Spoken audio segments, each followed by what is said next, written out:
In the occasion of our Senior Citizen Sunday, let me share with you 3 biblical message or verses, what the Bible says about our senior citizens.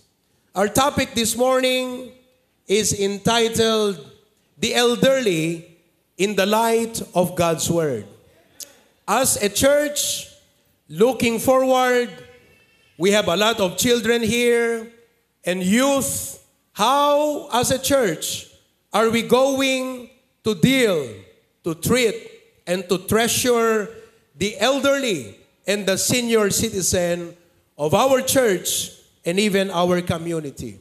I believe that it is very important, it is essential that we will be educated on how we are supposed to accommodate and be hospitable to the senior citizens. Taon-taon, merong Senior Citizens Week, Elderly Day, but only this happens to the senior citizens. Maganda sana kung parang Independence Day na magkaroon ng LGU program, ng malawakang awareness sa lahat ng mga eskwelahan, sa mga barangay. Kung ako sana ang presidente o gobernador o mayor, ilungalong ko nga no Senior Citizens Day, aming eskwelahan agkaroon ti programa para kadigiti elderly to create and to foster an awareness to our children that, hey, we have elderly people in our community. They should not be neglected. They should not be taken for granted. And if that has to happen, it should start in the church of the living God. That's why today, as a church, for the very first time, we are recognizing the senior citizens because we would like to be aware that there are elderly in our churches and we should learn how to properly deal with them. First of all, old folks are a blessing to our families, to our church, and society. Meron po tayong mga elderly na alagain, bedridden. You have to really take care of them. But I want you to realize that the old folks are a blessing to our families. Sila po ay pagpapala.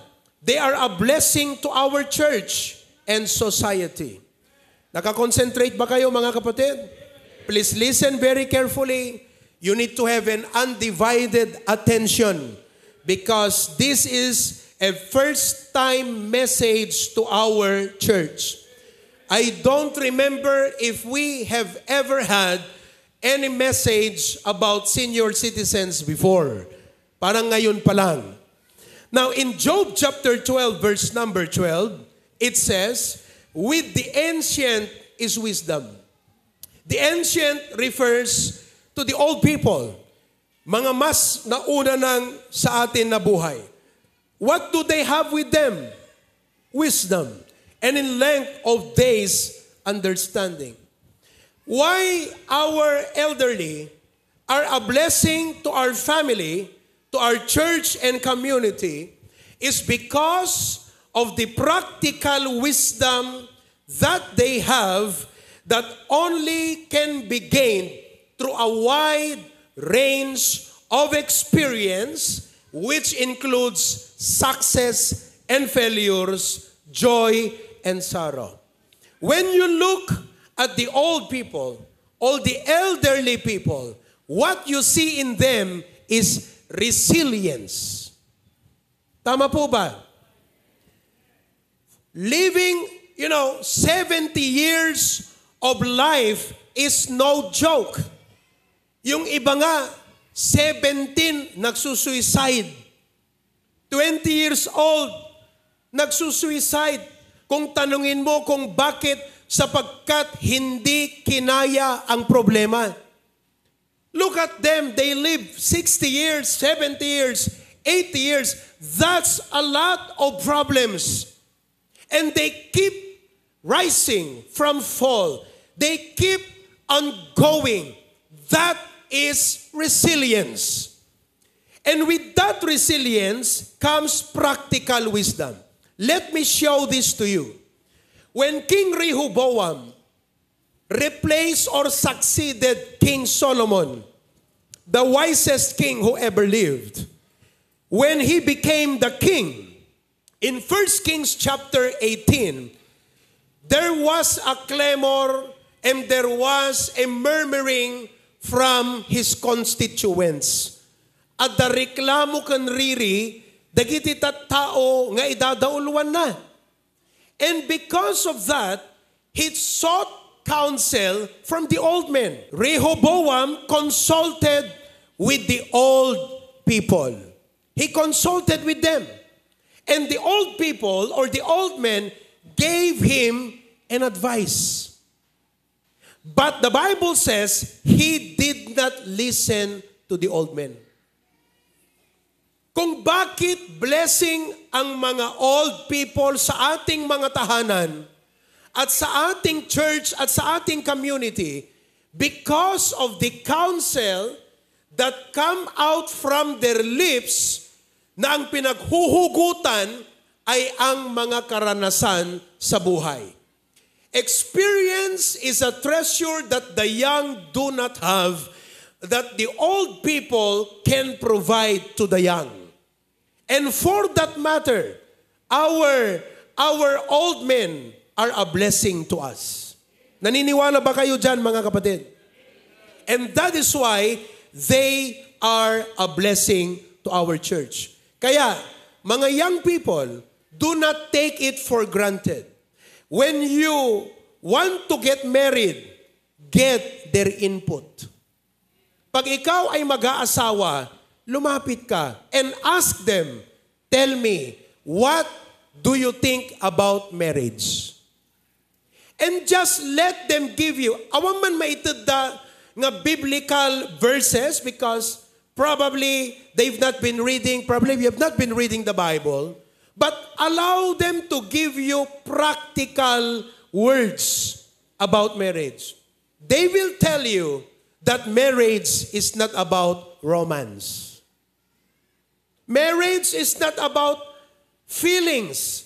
They will tell you that marriage is a commitment. Marriage is not love at first sight, but marriage is love even after the very long look. Today, young people are struck with love at first sight. You ask the old men, is marriage love at first sight? Well, it could have started that way, but we are talking about marriage. Marriage is love even after the long, long look.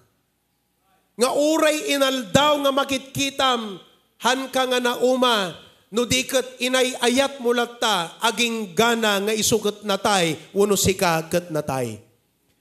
How many young people today have that kind of sense when it comes to marriage? Do you have that sense in mind? That's a very practical wisdom. That is why they are a blessing to us. In other words, our families, our communities, and our churches ought to learn to talk to the old people and just let them tell their stories. Minsan pag nagkwento kasi ang matatanda, mas mahaba pa sa kalsada. Pero ang maganda, may sense. Ikaw, pag nagkwento, walang sense. Sila, may sense. That is why they are a blessing. Now, in Titus chapter 2, we need to respect them for that. Blessing sila sa church because the Bible says that the old men and the old women ought to teach the younger women. To what? To be sober. The word sober is to be in your right mind.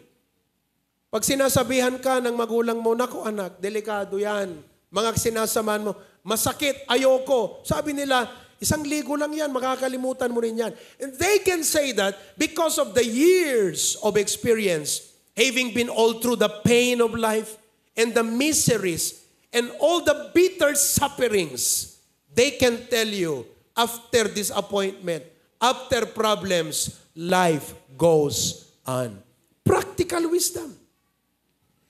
Amen? Nasa Bible yan. Secondly, the Bible says that God commands that we honor the elderly. As a church, we see their value for their practical wisdom. 2, the Bible says that we should honor the elderly. How? Leviticus 19:32. The Bible says, "Thou shalt rise up before the hoary head." Pag pumasok ang matanda, tumayo ka. That's biblical. And do you see that in our families today? Dahil sa cellphone, kakaasing agay-ayab ni lolo kan lula, awampay mangikaskason piman. Times have changed. But as a church, mga kapatid, if we are to see our children and our children's children be blessed, then we must teach them to respect the old people. Pag nandyan si lolo at lola, tumayo ka, magmano ka sa kanila. Yan ang sabi ng Bible. Thou shalt rise up before the hoary head and honor the face of the old men. Honor the face, that means look to the eye. Hindi yung kausap ka ng matanda kung saan-saan ka nakatingin. Look to the eye. And fear thy God. I am the Lord. The word here, mga kapatid, is respect. We may not expect our communities to do that. It should begin in the house of God. We are the standard. And is it not a blessing na ang ating church ay magsilbing magandang halimbawa sa mga komunidad kung saan nasaan tayo? Remember that the church is the greatest social agent for transformation. Kung meron pong pinakasusi for the transformation of our society, it's the church. But if in the church mismo, ang mga kabataan natin ay hindi natutong rumispeto sa ating mga matatanda, then how can we expect our society to change? Remember, change starts at our houses and in the houses of God. That is why in this church, we must impose and learn for the young people to what? Respect the elderly. Ang respeto po ay isang salita na napakahalagang ingredient para maging malusog at masagana at umaangat ang isang pamilya. Imagine a family where the children do not know how to respect their parents. And if that kind of atmosphere is the same in every house, imagine what kind of society we have. Respect is very important. And I don't care whether sila ay mabuti o masama, loko-loko o hindi. Dahil matanda, dapat respetuhin. Now, I would like to discuss at the last part of this message that if you are to be respected, you must be respectable.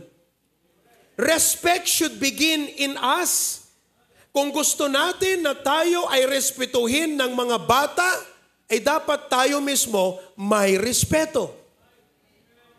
And I'm going to discuss that on the third part. Given yan, respect cannot be demanded. I believe that respect should be earned. But the Bible, nandyan na tayo. Respect should be earned. But let me say this. Huwag mong sabihin na, kasi nung bata ako, pinapalo ako. Nung bata ako, ganito ang ginawa ng magulang ko sa akin. Ibig mong sabihin, dahil masama ang pinakita halimbawa ng magulang mo sa'yo, susuklian mo rin ng masama? Ano ka ba? Na-save ka na eh.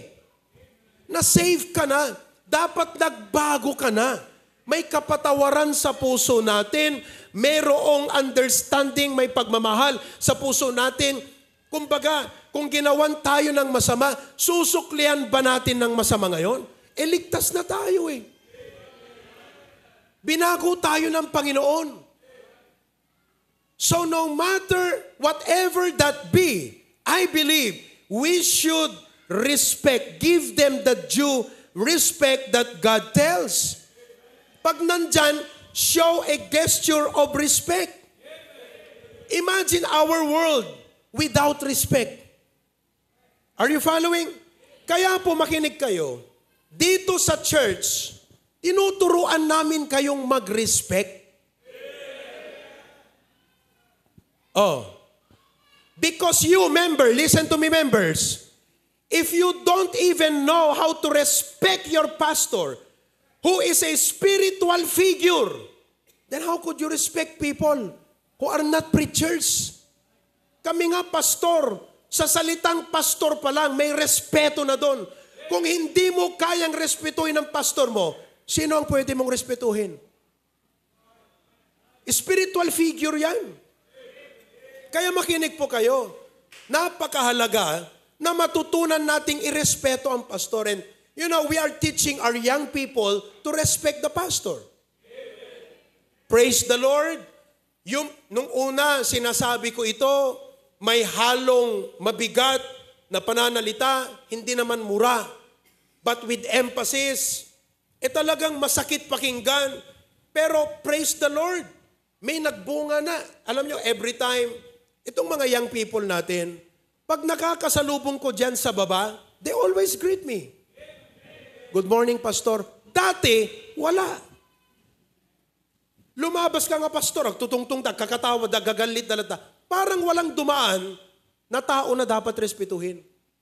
Do you realize what respect? Gesture ang sinasabi.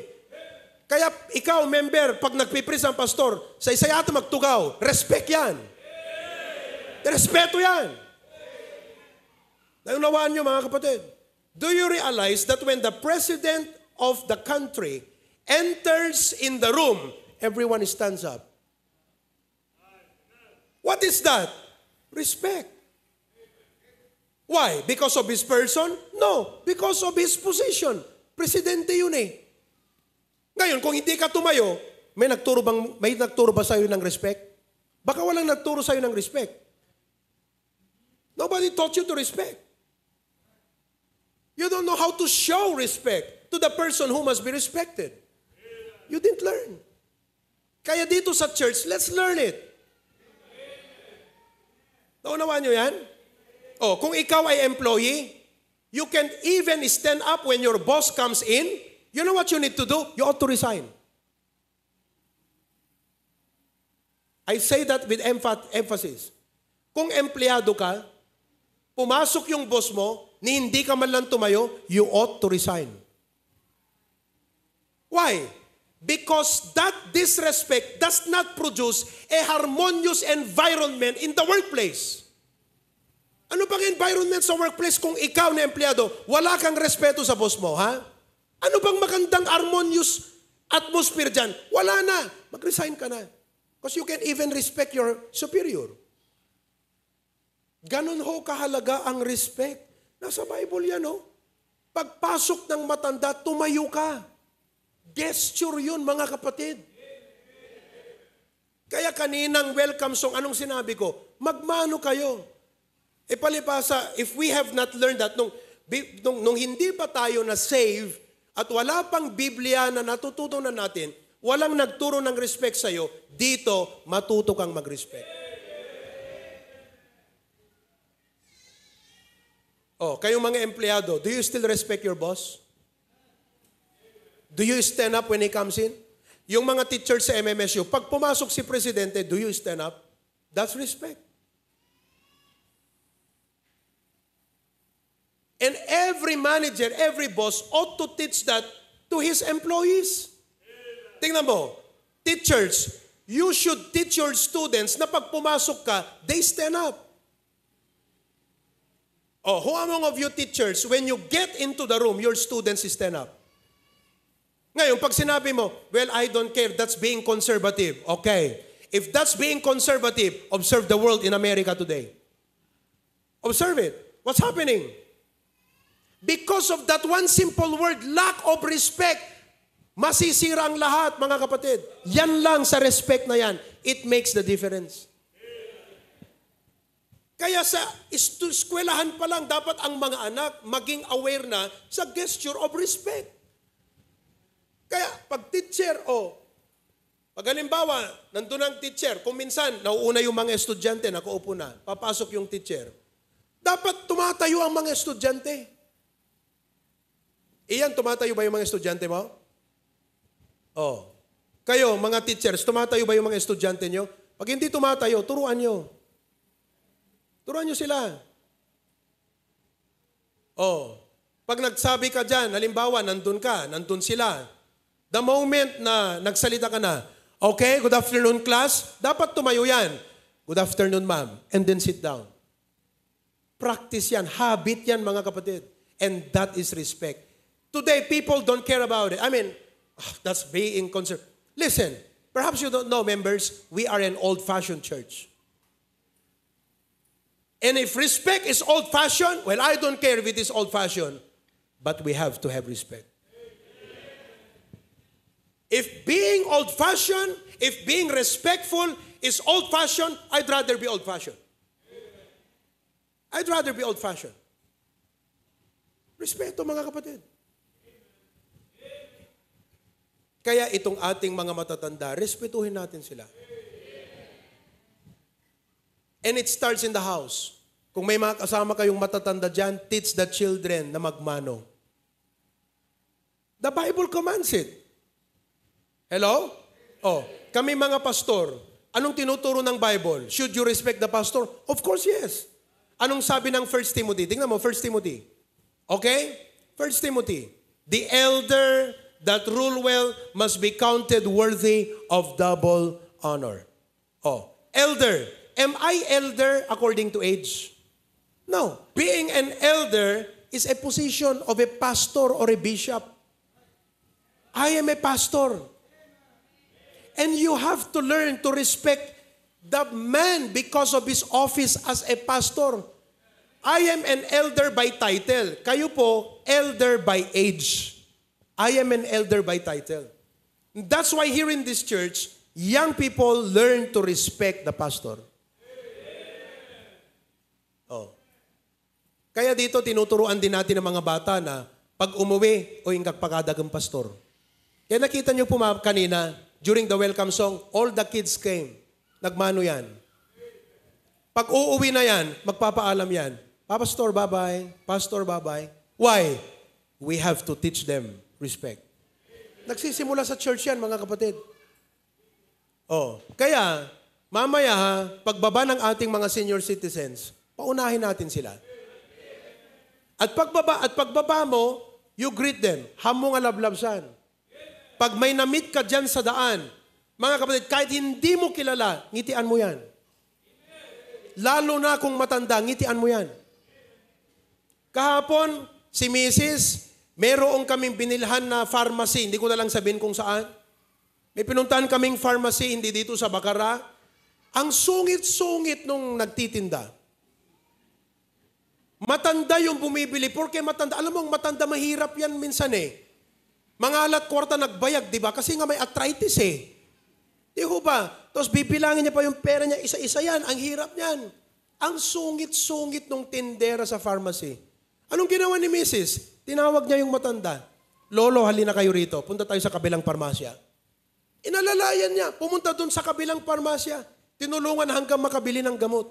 Hindi namin kilala yon, pero matanda yon. Kaya hindi mo kilala. Batiin mo yan sa daan. Be a Christian everywhere. Not just in the place, in the house of God, everywhere.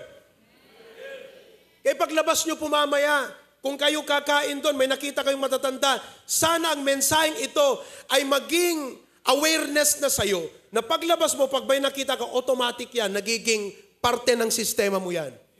Then people will begin to wonder, I like that kid. Who is that kid? Who taught him that?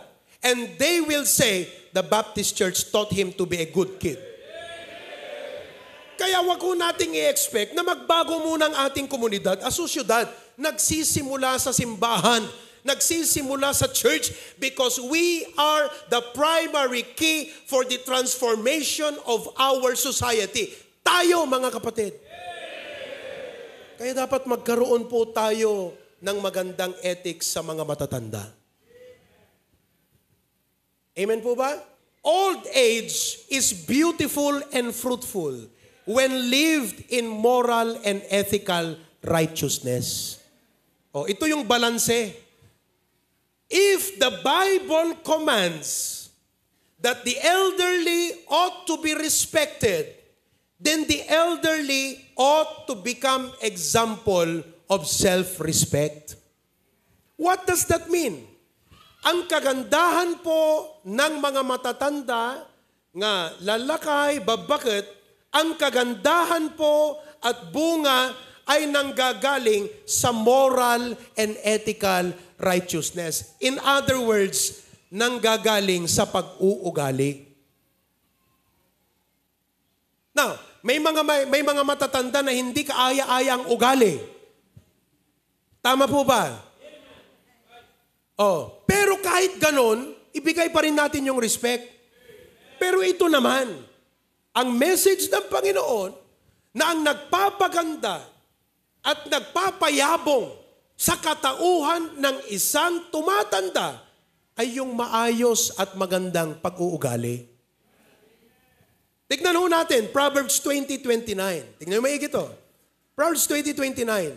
Ang sabi ng Proverbs chapter 20, verse number 29, Proverbs chapter 20, the glory of young men is their strength, and the beauty of old men is the gray head. Tignan mo yan. Ang kagandahan daw ng mga matatanda ay yung puting buhok. Tata ends. Now, papaano? Kasi ang ibig sabihin ng puting buhok, ibig sabihin matanda. Old man. Di ho ba? Ako nga, may paisa-isa na akong puting buhok eh. Tumatanda na rin ang tao. Yun ang ibig sabihin nun. Ngayon, kailan nagiging maganda ang matanda? Kailan? Kasi, hindi ho hadlang ang katandaan sa pagiging maganda. Ang matanda ay pwedeng maging maganda. Kailan nagiging maganda ang matanda? Kasi ang sabi ng Biblia, the beauty of the old men. May kagandahan din palang lalaki ang mga matatandang lalaki. Ito, pangalawa, Psalms 92:14. Psalms 92:14. Ang sabi ng Bible, they shall still bring forth fruit in old age. Hindi po ibig sabihin na magkakaanak ka ba kahit senior citizen ka na? Ang ibig sabihin ng they shall bring forth fruit in old age, ibig sabihin mga kapatid, they will be vibrant. They are a reflection of youth. The old man can become a reflection of being youth. Like Pastor June, he is a reflection of being youth. Masigasig. Kailan? So ang tanong natin, kailan nagiging maganda ang matanda? At kailan nagiging reflection ng being youth ang isang matanda? Very simple. Proverbs 16:31. Tignan niyo po, Proverbs 16:31. The Bible says, the hoary head is a crown of glory. If, okay, tignan niyo yan. The hoary head is a crown of glory if, kung ang matanda ay nagiging karangal-rangal, crown of glory, if it be found in the way of righteousness. Anong ibig sabihin nun? Ang ugali, morally, ethically, matuwid. Kung halimbawa, hindi ko nilalahat, kung ikaw ay isang huwes, you're a judge, And being a judge is being respectable. Am I right? Imagine when a judge enters the courtroom, everyone stands up. Kasi judge yun tama ho ba? Okay? Pagkatapos ng hearing sa korte, lumabas ang judge. Inalis niya yung kanyang robe. At sinabi niya sa kanyang mga kasama, labas nyo yung tanduay. Yung chibas, labas nyo na. Mag-inuman tayo. At nalasing. Honorable pa ba yun? Magsasalita kung anong sinasabi. Maglalakad, hindi maayos. Honorable pa ba yun? Kahit matanda ka, sinisira mo ang honor ng pagiging matanda pag ganon ang ugali at buhay mo. That is why the honor of aging or being elderly, nakasalalay ho pa rin sa pag-uugali, sa pamamaraan, sa buhay, being morally, ethically upright. Kaya wag ko kayong maglalasing. Mamaya yung isa iinom. Uy, ba't umiinom? Sabi ni pastor, wag maglalasing. Hindi naman sinabing bawal uminom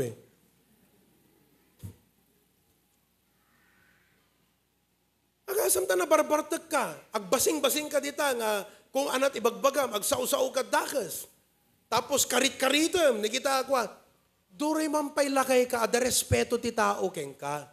Pero dapat, gawin mo yan, if it be found in the way of righteousness, huwag kang maglalasing para hindi masira ang respeto sa matatanda.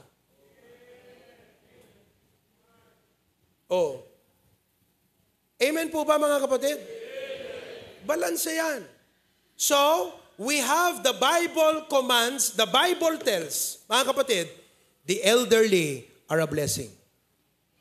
The Bible commands, we ought to honor the elderly. But number 3, the Bible also explains that the beauty of the elderly is when they walk in righteousness. Amen po ba?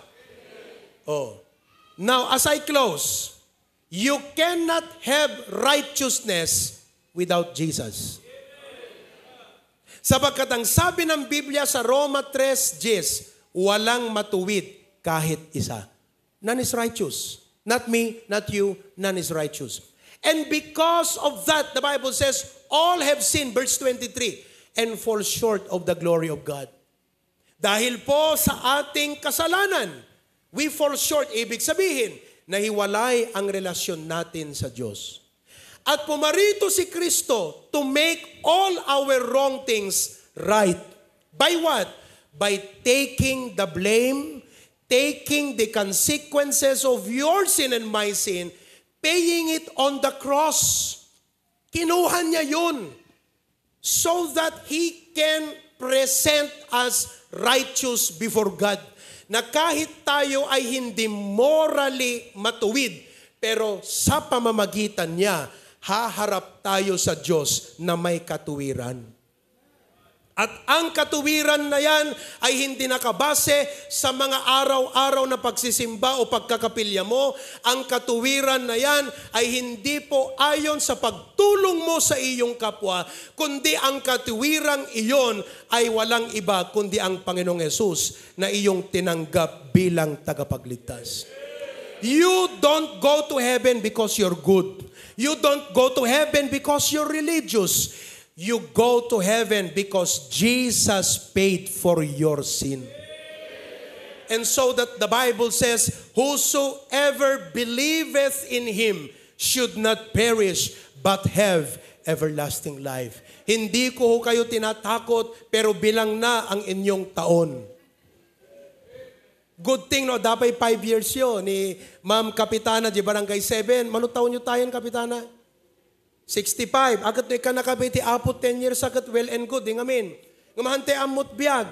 Iso nga isagana tayon. Sakbay nga matay tayo. Awata mo ni Apo Jesus, tapno uray no matay ka, at biyag mo nga agnanayon.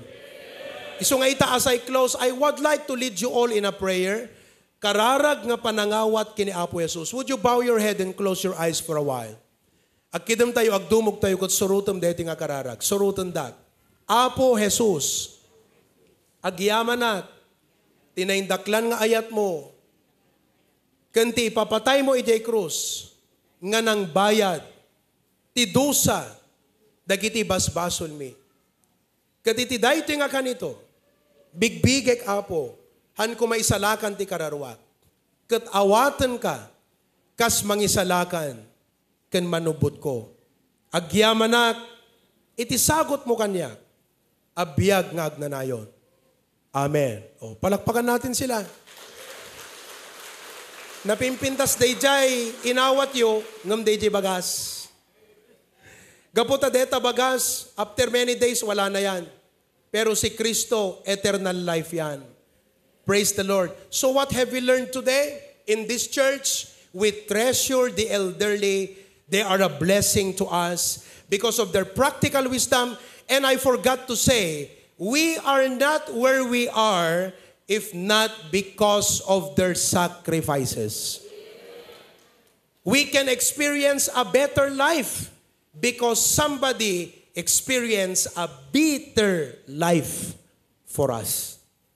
Isong agyaman tayo ti Apo. Ket oray nakapsutdan, oray kasla awang madawat mo nga kwarta kadakwadan, agad agyaman kalat tayo ti Apo. Amen?